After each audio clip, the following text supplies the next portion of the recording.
Assalamualaikum warahmatullahi wabarakatuh.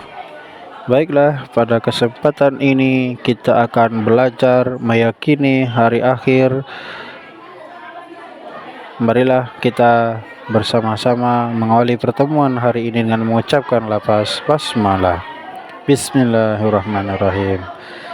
Marilah kita saksikan video pembelajaran pada hari ini berkaitan meyakini hari akhir. Semoga pembelajaran kita pada hari ini menarik dan menyenangkan. Selamat menyaksikan. Baiklah anak-anak semua, pada kesempatan kali ini kita akan belajar di kelas 9 bab yang pertama, yaitu materi tentang meyakini hari akhir, mengakhiri kebiasaan buruk. Pernahkah kalian melihat orang yang menanam pohon mangga? Orang yang menanam mangga pasti berharap akan memanen mangga. Orang yang menanam padi akan panen padi, dan orang yang menanam jagung akan panen jagung. Begitu pula kehidupan kita di dunia ini. Kita diperintahkan menanam kebaikan agar kelak di akhirat kita memanen pahala kebaikan juga. Nah, untuk submateri yang akan kita bahas pada saat ini adalah pengertian hari akhir dan macam-macam kiamat. Apabila kita lihat di dalam rukun iman, maka iman kepada hari akhir itu menempati urutan yang kelima. Nah, iman kepada hari akhir adalah meyakini bahwa seluruh alam termasuk dunia dan seisinya ini akan mengalami kehancuran. Kiamat itu pasti datang. Kelak manusia akan dibangkitkan kembali dari kubur untuk menerima pengadilan Allah Subhanahu wa taala. Perhatikan firman Allah berikut ini. Wa anna as-sa'ata atiyatun la raiba fiha wa anna Allah yab'atsu man fil qubur.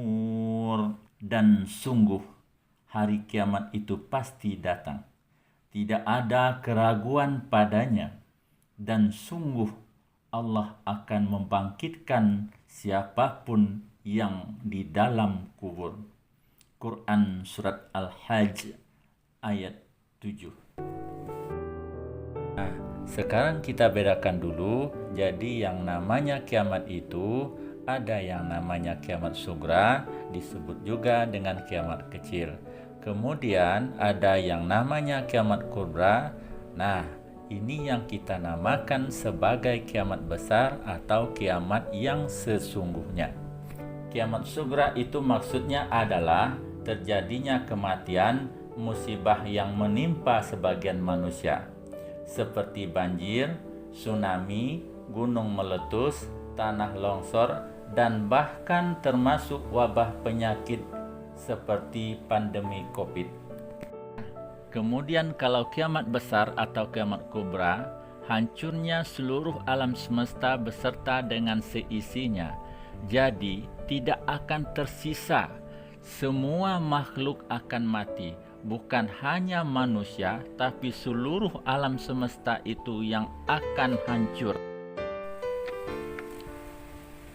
Adapun tanda-tanda kiamat sugra atau kiamat kecil adalah munculnya orang-orang yang mengaku nabi, kurangnya sifat amanah, banyaknya pejabat yang zalim, perzinaan dan pembunuhan merajalela, memperindah masjid tapi tidak memakmurkannya, merajalelanya sadisme, memutuskan tali silaturahmi, buruknya hubungan bertetangga, banyaknya kemusyrikan, orang tua berlagak seperti anak muda, merajalelanya riba dan sifat kikir, banyak wanita berpakaian tapi telanjang, ilmu agama dianggap tidak penting, Jumlah wanita lebih banyak daripada pria, banyaknya kebohongan dan informasi simpang siur, banyaknya terjadi musibah.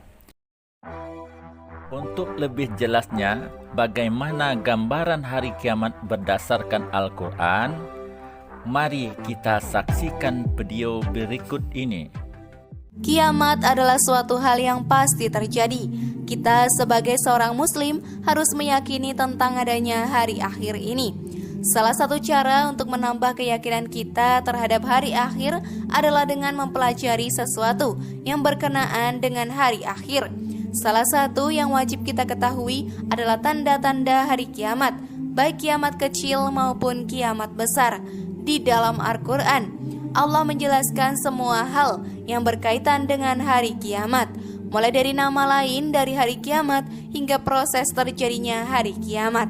Banyak sekali ayat-ayat yang menggambarkan tentang terjadinya hari kiamat di dalam Al-Quran.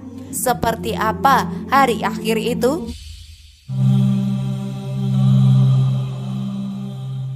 Matahari digulung. Menurut Imam Al-Alusi, kata kuwirat berasal dari kata karo yang berarti melipat kain menjadi surban di kepala. Pada bangsa Arab, memakai surban adalah tradisi yang telah berlangsung lama. Dari situlah Allah ingin menjelaskan betapa mudahnya menggulung matahari sebagaimana orang Arab menggulung surban. Di ayat ini, Allah Subhanahu wa Ta'ala menggambarkan bahwa pada hari kiamat nanti matahari seperti digulung. Dari kalimatnya saja kita sudah paham bahwa akan terjadi sesuatu yang dahsyat luar biasa. Penjelasan ini terdapat pada surat At-Takwir ayat pertama.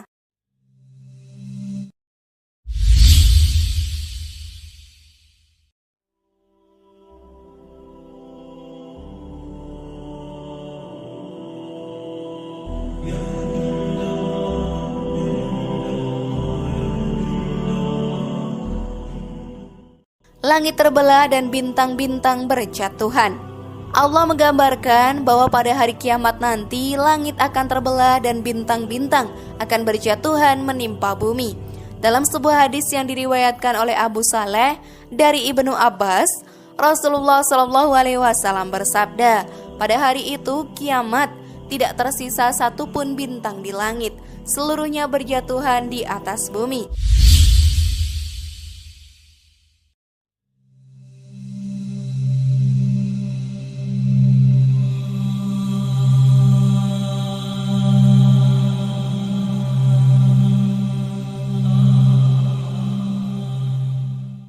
Gunung-gunung dihancurkan.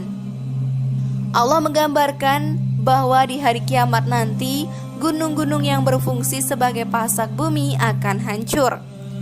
Kondisi diterangkan di surat At-Takwir ayat 3. Contohnya Gunung Krakatau yang meletus pada tahun 1883 bisa dikatakan sebagai letusan yang paling dahsyat dalam sejarah manusia modern. Suara letusannya bisa terdengar sampai 4.600 km dari pusat letusannya, atau bisa disimpulkan bahwa ledakannya dapat didengar 1/8 penduduk bumi saat itu.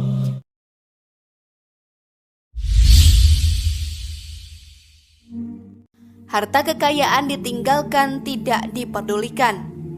Allah berfirman di ayat berikutnya untuk lebih memperjelas kondisi hari kiamat nanti yang artinya, dan apabila unta-unta yang bunting ditinggalkan, tidak diperdulikan. Allah menggunakan kata isyar yang menunjuk makna unta.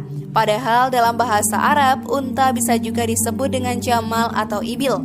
Isyar sendiri artinya adalah unta yang sedang bunting. Bahkan menurut Imam Al-Qurtubi, isyar itu menunjukkan bahwa kehamilannya sudah mencapai bulan 10.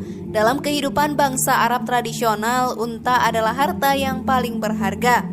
Apalagi ketika unta itu dalam keadaan hamil, harga dari unta akan semakin mahal. Jika kita kiaskan pada masa sekarang, unta hamil bisa diartikan sebagai harta kekayaan yang sangat bernilai. Allah memberikan gambaran bahwa pada hari kiamat nanti, orang-orang tidak akan memikirkan harta kesayangan mereka. Itu karena saking dahsyatnya dan ngerinya hari kiamat. lautan dipanaskan. Di dalam tafsir Jalalain disebutkan bahwa Sujirat bermakna dinyalakan, yang artinya lautan itu akan dinyalakan sehingga berubah menjadi lautan api. Makna ini senada dengan yang Allah jelaskan di dalam surat At-Tur ayat 6, bahwa di bawah dasar laut ada api. Ini artinya bahwa nanti ketika hari kiamat lautan yang luas itu akan dipanaskan sehingga berubah menjadi api yang menyala dengan hebatnya. Itulah tadi gambaran mengenai hari kiamat yang ada di dalam surat At-Takwir. Sebenarnya masih ada banyak ayat di dalam Al-Quran yang menjelaskan tentang proses terjadinya hari kiamat. Nah, demikianlah materi kita pada hari ini. Semoga kita benar-benar meyakini datangnya hari kiamat. Wassalamualaikum warahmatullahi wabarakatuh. Sampai jumpa.